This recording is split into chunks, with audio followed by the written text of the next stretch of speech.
Hello friends, एक बार फिर आप सभी का स्वागत है राइटिंग बुद्धा इस चैनल पे।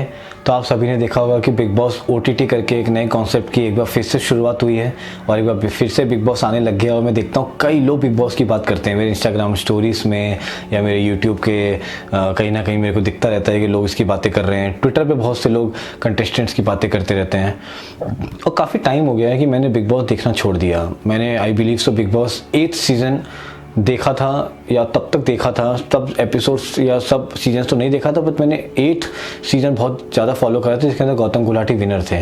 एंड देन मैंने देखना छोड़ दिया। मैंने क्यों छोड़ा? तो इसके पीछे बहुत से कारण हैं और मुझे जब रियलाइज़ हुआ कि इसके नेगेटिव इम्पैक्ट्स क्या हो रहे हैं मेरे पर्सनल लाइफ पे, क्योंकि हम सभी को पता है कि हम जैसा कंटेंट कंज्यूम करते हैं हम वैसा ही बिहेव करने लगते हैं। तो अगर आप बहुत ज़्यादा धार्मिक वीडियोस देख रहे हो तो आप थोड़े बहुत उस तरफ इंक्लाइंड हो जाते हो, आप फिटनेस के वीडियो देखते हो तो आप उस तरफ इंक्लाइंड हो जाते हो। तो अगर आप इन सबका एक इक्वल मैच रखो, एक नॉर्मल प्रोपोर्शन में देखो तो सब चीज़ ठीक है। इसी तरीके से आप ओटीटी प्लेटफॉर्म्स पे क्या देखना चाहते हो, टीवी पे क्या देखना चाहते हो, उसका एक बहुत बड़ा इम्पैक्ट पड़ता है आपके ऊपर। तो मैं आप लोगों को कुछ चीज़ें बताता हूँ। सबसे पहला पॉइंट मैंने क्यों छोड़ा, इनिशियली एक परसेप्शन था कि ग्रेट पर्सनैलिटीज आते हैं इस शो में और हमको उनके बारे में, उनके जीवन के तरीके के बारे में पता चलेगा। आप सब देखते हो, आप सबको पता है, वैसे कोई बात तो रही नहीं। वो एक ज़माना ख़त्म हो गया जब श्वेता तिवारी और मनोज तिवारी और ऐसे बड़े बड़े लोग आया करते थे, अमन वर्मा, जिनके पीछे फ़ैन फॉलोइंग थी। लोग जानना चाहते थे कि ये लोग क्या हैं, कैसे हैं, अपना पर्सनल जीवन में ये लोग किस तरीके से जीते हैं। अब इस तरीके की पर्सनैलिटीज़ बिल्कुल भी आती नहीं है। जो भी आते हैं वो ऑलमोस्ट फेम ग्रीडी पीपल आते हैं। वो तो अपने फेम के लिए आए हैं, गलत सलत चीज़ें कर रहे हैं, गलत सलत बातें कर रहे हैं, चिल्ला रहे हैं ताकि उस 40 मिनट या उस 1 घंटे के शो में सबसे ज़्यादा वो दिखाई दें। ऐसे लोगों को देख के, ऐसे लोगों के लाइफ के बारे में जान के हमको क्या ही करना है, राइट। दूसरा जो एक रीज़न था कि जब आप ये शो देखने लगते हो ना, आप अपने पर्सनल लाइफ में लोगों को बहुत ज़्यादा जज करने लगते हो, क्योंकि शो में वही हो रहा होता है, राइट। क्योंकि 3-3 लोग मिलके एक चौथे की बात कर रहे हैं, फिर 3 लोग गुटबंदी करके चौथे की बात कर रहे हैं। वीकेंड के शो में भी यही हो रहा होता है कि किसी न किसी एक को मुलजिम के कुर्सी पे बैठा के उसकी क्लास ली जा रही होती है।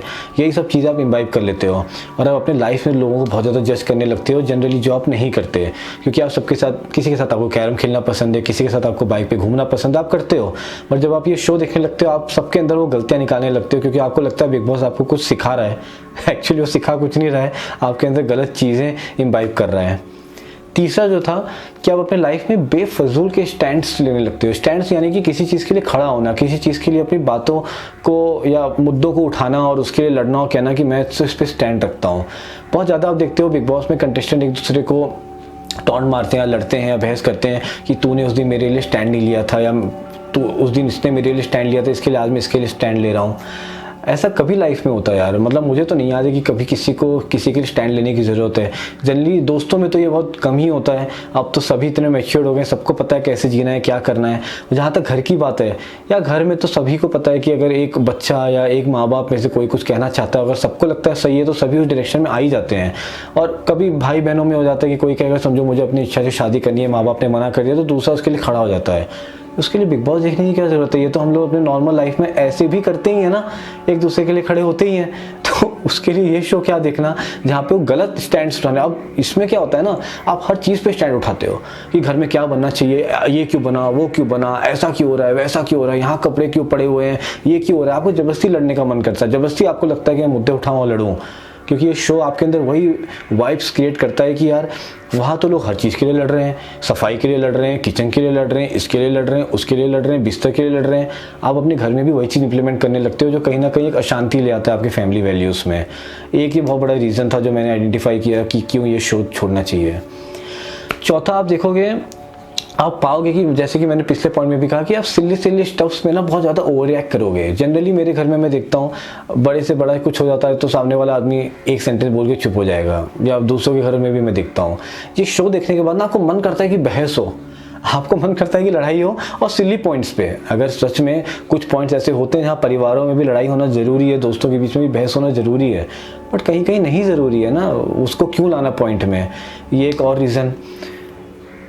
एक और है कि आप बहुत इंटॉलरेंट हो जाते हो, बिकॉज वही चीज़ ना, आप 1 घंटा रोज़ देख रहे हो कि लोग चाव चाव चाव चाव लड़ रहे हैं एक दूसरे से, आपके अंदर भी वो चीज़ इंप्लीमेंट हो जा रही है। अब आपको शांति पसंद नहीं आ रही, you want to recreate Bigg Boss in your own life, क्योंकि आप वो देख रहे हो, आप चाहते हो वैसा बनो। जैसे आप कौन बनेगा करोड़पति देखोगे तो आप थोड़ा बच्चन साहब की तरह चलने की कोशिश करोगे, वैसा बोलने की कोशिश करोगे, वैसा बैठने की कोशिश करोगे।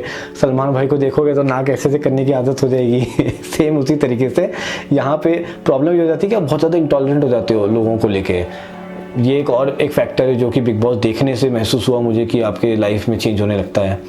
लास्ट में बोलूँगा कि जो लोग बिग बॉस देखते हैं ना, वो लोग किसी और टॉपिक पे बात ही नहीं करते हैं। वो 4-5 महीना वो लोग सिर्फ बिग बॉस के बारे में ही बात करते हैं। अब ये ठीक है, बट ऐसा नहीं होना चाहिए, क्योंकि अगर मैं किसी दोस्त से मिल रहा हूँ ना, तो मैं जानना चाहता हूँ कि यार वो अपने लाइफ के बारे में क्या सोचता है, अपने लोगों के बारे में क्या सोचता है, इस समय उसके लाइफ में कंडीशन क्या चल रही है और उसके साथ डील कैसे कर रहा है। क्योंकि सबके एक्सपीरियंसेस आप सीखते हो, राइट। और वो एक्सपीरियंसेस आप सीखते कैसे हो, बात करके उस चीज़ों के बारे में। पर अगर आप सब कुछ छोड़ के, जैसे आपको कोई दोस्त आएगा, पहले अरे तूने बिग बॉस देखा क्या, कल के एपिसोड में तुमने देखा क्या, इसको देखा क्या, इसने ऐसा क्यों किया, उसने ऐसा क्यों किया, गलत था, करण जौहर ने गलत स्टैंड लिया, सलमान खान ने उसको डांटना चाहिए था। क्यों बात करनी ना बिग बॉस के बारे में, आपने देख लिया ना ऑलरेडी 1 घंटा, उसको वहीं छोड़ के आगे तो बढ़ो, पर हम वहीं रह जाते हैं। तो ये कुछ 5-6 पॉइंट थे जिसके कारण मैंने बिग बॉस देखना छोड़ा। अब मैं आपको कुछ मिथ बताता हूँ जो लोगों को लगता है कि बिग बॉस के एडवांटेजेस है, जो कि एक्चुअली है नहीं। तो सबसे पहला, लोगों को लगता है कि आपको लोगों के बारे में बहुत ज्ञान मिल जाता है। आपको लोगों के बारे में कुछ भी ज्ञान नहीं मिलता। अगर आपको लोगों के बारे में ज्ञान लेना है ना, तो अपने असल ज़िंदगी में लोगों के साथ बैठो, उठो, बात करो, घूमो फिरो, उससे आप ज़्यादा लोगों के बारे में जानते हो। बिग बॉस कोई ऐसी चीज़ नहीं है, कोई इंसाइक्लोपीडिया नहीं है, कोई डिक्शनरी नहीं है जहाँ से आपको लोगों के बारे में सीखने को मिलता है। वो शो पूरा आधा स्क्रिप्टेड है गाइस। वो 24 घंटा जो दिखा रहे हैं ना, उसके ऊपर आप विश्वास मत करो, that is not in good faith. वो आपको एक साइड का दिखाते हैं, पीछे साइड वो स्क्रिप्ट हो रहा होता है। जब वो स्क्रिप्ट हो जाता है तो वो कैरेक्टर को बीच में दिखा देते हैं एंड यू फील कि हाँ सब तो वहीं थे। ऐसा कुछ नहीं होता, आप किसी लोगों के बारे में नहीं सीखते। दूसरा, आपको लगता है ज़िंदगी के बारे में सीखते हो कि ज़िंदगी कैसे जीनी चाहिए इस तरीके के लोगों के बीच में रह के। आप वो भी नहीं सीखते। अगर आपको सच में ज़िंदगी के बारे में सीखना है ना, कि ज़िंदगी में जब उतार चढ़ाव आएंगे तो आप कैसे डील करोगे, उसके साथ कैसे आप अपने आप को इंस्पायर्ड रखोगे, मोटिवेटेड रखोगे, तो आप जाओ पॉडकास्ट देखो, इंटरव्यूज़ देखो। यूट्यूब पे तो कितने पॉडकास्ट और इंटरव्यूज़ आ रहे हैं अच्छे अच्छे लोगों के, बड़े बड़े लोगों के, स्ट्रगलिंग लोगों के। आप जाओ IAS लोगों के इंटरव्यूज़ देखो यार, बहुत कुछ सीखने को उनमें, ज़िंदगी के बारे में वहाँ से सीखो। ये शो से सीखने की ज़रूरत नहीं है। यहाँ पे जो लोग हैं उनको खुद नहीं पता है कि अपनी ज़िंदगी कैसे जीनी चाहिए, उनसे आप क्या सीखोगे ना, वो खुद नहीं सीख पाते बिग बॉस के आने के बाद भी। आपने देखा ही होगा कितने बिग बॉस के कंटेस्टेंट घर से निकलने के बाद भी बदनाम हो रहे हैं, गलत गलत काम कर रहे हैं। सो प्लीज़ वो इंकल्केट मत करो बिल्कुल भी। तीसरा, आपको लगता है कि आप 1 घंटे के लिए एंटरटेन्ड हो रहे हो। यार आप एंटरटेन नहीं हो रहे हो, मैं आपको सीरियसली बता रहा हूँ। ये एक परसेप्शन है माइंड का। अगर आपको एंटरटेन होना है ना, तो 1 से 1.5 घंटा बिग बॉस रोज आता है। ये 4 महीने चलता है, ठीक है। 4 महीने यानी कि 30 इंटू मैं 4 कर दूँ तो ऑलमोस्ट 120 घंटे या 150 घंटे का तो कंटेंट है वो।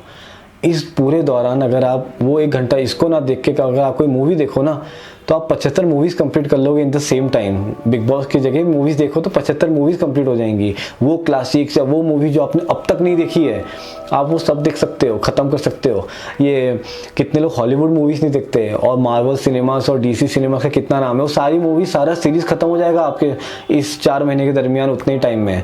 तो बिग बॉस एंटरटेन होने के बजाय आप कुछ ऐसा करो, बेहतर मूवीज़ देखो, ऐसी मूवीज़ देखो जो आपको इंस्पायर कर सकें, मोटिवेट कर सकें, कुछ बेहतर सिखा सकें।